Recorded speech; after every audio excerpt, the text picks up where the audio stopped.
I didn't plan for my marriage to hit rock bottom over a phone call. But if there's a manual for how to vent without your husband overhearing, I missed that chapter. It was supposed to be a quick chat with my sister Jenna, a little unloading of the mental baggage. Instead, it turned into a grenade lobbed directly at my husband Ethan. I sprawled on the couch, phone balanced against my ear. Jenna, I don't even know who I'm married to anymore. He's so ugh. You know what? I'll say it. I can't do this. I can't keep trying when he's not. I wouldn't meet him for coffee, let alone, it's over. I'll never go out with him again, ever. It wasn't even true. Not really. I just wanted sympathy, someone to validate my frustration. But as soon as the words left my mouth, I felt this prickling sensation on the back of my neck. Slowly, I turned my head and locked eyes with Ethan. He stood in the hallway, suitcase in one hand, keys in the other. How long had he been there? His face was unreadable, but the tightness in his jaw spoke volumes. Ethan, wait, I didn't mean. I started, but he raised a hand to stop me. You don't have to explain, he said, his voice cold and measured. I got it, loud and clear. No, you don't. I scrambled off the couch, dropping my phone in the process. Jenna's muffled voice called out, what's going on? But I ignored her. Ethan, I was just venting. You weren't supposed to hear that. Venting? His laugh was sharp, humorless. Well, congratulations, you vented. Mission accomplished. He turned and headed for the door, dragging the suitcase behind him. Ethan, stop. Where are you even going? I was desperate, my words tumbling out in a rush. Anywhere but here, he said, not even looking back as he opened the door. Don't do this. Please, I begged, my voice breaking. But he was already gone. The door slammed shut, and I was left standing in the silence, my heart pounding in my chest. I sank onto the couch, staring blankly at the wall. Jenna's voice crackled through the phone on the floor. What just happened? I picked it up with trembling hands. I think I just ruined everything. Well, what did you expect? Jenna said, not unkindly. You basically declared him persona non grata. Maybe next time keep your vents to yourself? Helpful, Jenna, I snapped. Really helpful. Look, she said, her tone softening. He's mad. Anyone would be. But this doesn't mean it's over. Give him some space. Let him cool off. Space? Cool off? How was I supposed to fix this if he wouldn't even talk to me? My mind raced, replaying every word I'd said, every moment he'd been standing there. How much had he heard? Enough to leave, obviously. I spent the rest of the evening pacing the living room, alternating between anger at myself and anger at Ethan for leaving without giving me a chance to explain. The silence of the house was suffocating, broken only by the occasional sound of traffic outside. When I finally collapsed into bed, sleep didn't come. Instead, I lay awake, staring at the ceiling, consumed by a single thought. How do you fix a marriage when you've broken it with your own words? The silence was unbearable. Ethan hadn't answered my calls, ignored my texts, and somehow managed to disappear off the grid. His phone went straight to voicemail. No posts on social media, no cryptic tweets, nothing. It was as though he'd vanished, leaving me to stew in the mess I'd created. I sat at the kitchen table, my coffee growing cold as I scrolled through photos of us on my phone. There we were, smiling on a beach last summer, his arm draped over my shoulders. Another shot of him trying to balance 3 ice cream cones without dropping any. Looking at those pictures felt like peering into a life I'd lived years ago, not weeks. Jenna called, her voice exasperated as soon as I picked up. Any luck? No, I admitted, swirling my untouched coffee. It's like he's disappeared. Well, I hate to say it, but you did push him pretty far, she said. What were you even thinking, saying something like that? I wasn't thinking, okay? I was angry and stupid, and now he's gone. My voice cracked. What if he doesn't come back, Jenna? Don't be dramatic. Ethan loves you. He's mad, sure, but he's not the type to just up and quit. Give him some time. Time, I muttered, running a hand through my hair. And what am I supposed to do while I wait? Knit him a forgiveness scarf? Jenna laughed. If anyone could knit out of spite, it'd be you. Despite myself, I chuckled. Leave it to Jenna to inject humor into the bleakest moments. I don't even know where he's staying. Well, she said, hesitating. Have you tried Mark? You know, his college buddy? Ethan crashes there when he needs to think. Mark? I paused. He lives across town. Why didn't I think of that? Because you've been busy wallowing, Jenna replied. Call him, or better yet, show up.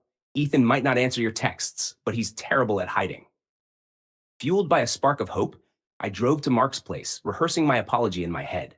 When I arrived, I hesitated at the door, nerves tangling in my stomach. What if Ethan refused to see me? What if he wasn't here at all? Before I could second guess myself, I knocked. The door swung open to reveal Mark, looking mildly surprised. Hey, unexpected. What's up? Is Ethan here? I blurted out, scanning behind him. Mark sighed, scratching the back of his neck. Look, he told me not to tell you. So he is here. I pushed past him into the house, my heart pounding. Ethan? Mark groaned. Great. Now I'm in trouble. I found Ethan sitting on the couch, wearing sweats and a hoodie, looking like he hadn't slept in days. His eyes met mine, and the air between us felt like it could shatter. What are you doing here? He asked, his tone flat. I needed to see you, I said, stepping closer. I needed to explain. He raised an eyebrow. You've had plenty of time to explain. You've also had plenty of time to think about what you said. Ethan, I was angry, I said, my voice trembling. And I was wrong. I didn't mean any of it. Oh, so now it didn't mean anything? His voice rose, sharp with hurt, because it sounded pretty meaningful from where I was standing. It was stupid, I admitted, tears pricking my eyes. I was frustrated and venting. I shouldn't have said those things, but you weren't supposed to hear them. Well, I did, he shot back. And you know what? Maybe it's good I did, because now I know exactly how you feel. That's not fair, I said, my voice breaking. You're taking one moment of anger and making it the whole story. He stood, shaking his head. How am I supposed to know it's not? How do I know you're not just saying this because you're scared of being alone? That's not it. I stepped forward, desperation clawing at me. Ethan, I love you. I messed up, and I'm so sorry, but don't throw everything away because of one mistake. He stared at me, his expression unreadable. Then he sighed and ran a hand through his hair. You really hurt me. You know that? I know, I whispered, and I'll do whatever it takes to fix it. The room went quiet, tension thick in the air. Finally, Ethan sat back down, rubbing his temples. I don't know if I can just forgive and forget, but if you're serious about this, then so am I. Relief flooded through me, and I nodded. I am. More than anything. Mark, still hovering awkwardly in the doorway, clapped his hands. Great. Now that you two have had your dramatic movie moment, can we order pizza? I'm starving. Ethan and I both laughed, the sound tentative but genuine. It wasn't perfect, but it was a start. Saturday morning arrived, and with it, a cocktail of nerves and hope. The message had been brief but clear. If you want to explain, meet me at Fairmont Coffee, Saturday, 10 a.m. It was the first crack in the wall Ethan had built around himself since he'd left, and I wasn't going to waste it. Fairmont Coffee was bustling when I arrived. The place smelled like freshly brewed lattes and pastries, but I could barely focus on anything beyond the knot in my stomach. I claimed a small table near the window and ordered a latte I knew I wouldn't drink. My hands fidgeted with the sleeve, the seconds dragging like hours. At exactly 10:03, Ethan walked in. He looked tired, his face shadowed by the kind of stubble he usually never let grow.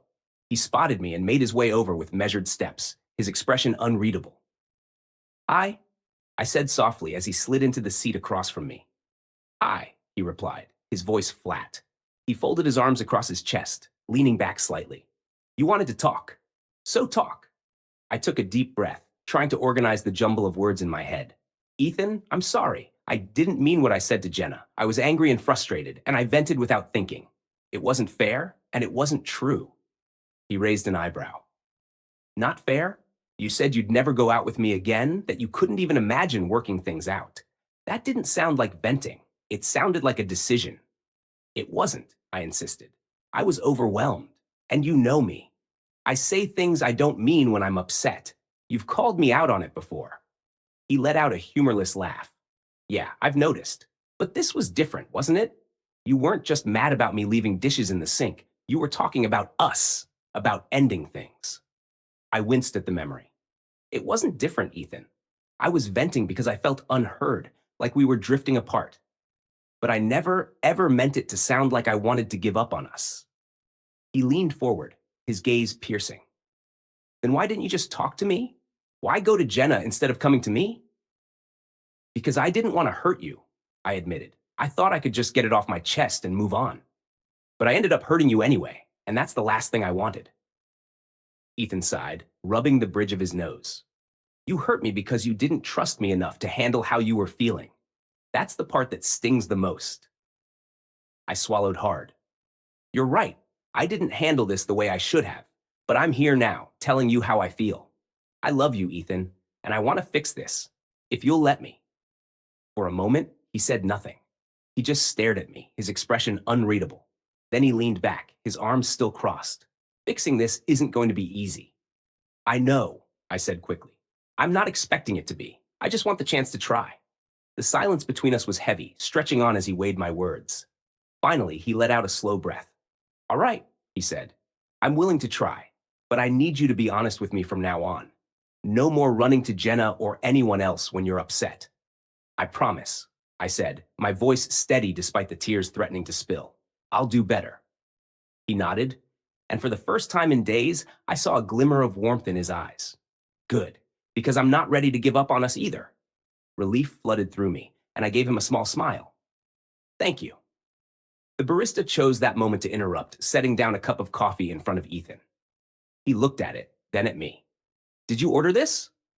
No, I said, confused. The barista grinned. Compliments of the couple at the next table. They said you looked like you were having a serious conversation and might need a caffeine boost. Ethan and I both turned to see a pair of older women waving at us. Good luck, kids. Kids? One of them called out. Ethan chuckled, the sound soft but real. Guess we weren't as subtle as we thought. Apparently not, I said, smiling back at the women. When I turned to Ethan, his expression had softened even more. Let's start small, he said. Maybe lunch next week? I nodded. I'd like that. As we sat there sharing a moment of tentative peace, I realized that sometimes love isn't about grand gestures or perfect moments. It's about showing up, even when it's hard. And for the first time in what felt like forever, I felt like we were going to be okay. The next few days were cautious steps toward a fragile truce. Ethan agreed to meet for lunch at our favorite diner, a small place tucked away in the corner of town where the smell of bacon and coffee always greeted you at the door. It had been our spot since we started dating. Simple, familiar, and, ironically, the place where we'd had some of our biggest fights and best memories. When I walked in, Ethan was already at a booth, his fingers drumming the table. He looked up as I approached, giving me a tight smile. Hey, hey, I said, sliding into the seat across from him. The tension was palpable, but there was also something unspoken between us, a tiny flicker of hope. A waitress appeared with menus, her cheerfulness almost comically out of place. What can I get for you two lovebirds? Ethan's mouth twitched, but he didn't correct her. Coffee. Black. Just water for me, I said, forcing a smile. As the waitress walked away, Ethan leaned back, studying me. So how do we do this? What lunch? I asked, trying for a joke. No, he said, shaking his head. This. Us. How do we get back to a place where we don't feel like strangers sitting across from each other? The weight of his question hung in the air, and for a moment, I didn't know what to say. Finally, I looked at him, my voice quiet. I think we start by remembering why we're here, why we're even trying. He nodded, his gaze steady. Why are you trying then? What's keeping you here? You, I said simply, because no matter how mad we make each other, no matter how hard things get, I still want it to be you. I've always wanted it to be you. His expression softened, the lines on his face easing just a little. I wish I could say I wasn't still angry, he admitted, but I am. It's just, underneath all that, I know I don't want to lose you. The waitress returned with our drinks, breaking the moment. Ready to order? We both mumbled something about needing more time, and she disappeared again. Ethan chuckled softly. She probably thinks we're on the brink of divorce. Well, she wouldn't be entirely wrong, I said, surprising even myself with the honesty. But we're here, and that has to count for something, right? He nodded, taking a sip of his coffee. It does, but we can't just sweep everything under the rug. I know, I said quickly, and I don't want to. I want us to talk, really talk, about everything, not just when things are bad. All right, he said, leaning forward. Then let's start now. Why didn't you come to me when you were feeling all this? Why, Jenna? I sighed, tracing the rim of my glass with my finger. Because I didn't know how to bring it up without starting a fight. And because I was scared.